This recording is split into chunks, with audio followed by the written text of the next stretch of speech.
So Job 22:29. Let's read together.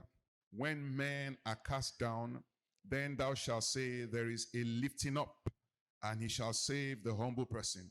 Now, this, you see, this guy talking here did not know that he was speaking as a prophet, even though he was in the wrong dimension, put it that way. His heart was not in the right place. Because if you look at Job 42, you will see that God rebuked him and his two other friends. They were talking nonsense about Job.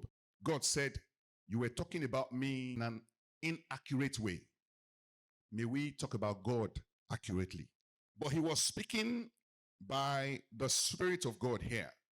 Just like Peter, who was also speaking by the Spirit of God and saying Jesus is the Son of God. This man here is saying, it is a prophetic scripture saying, even if there is trouble outside, I am exempted.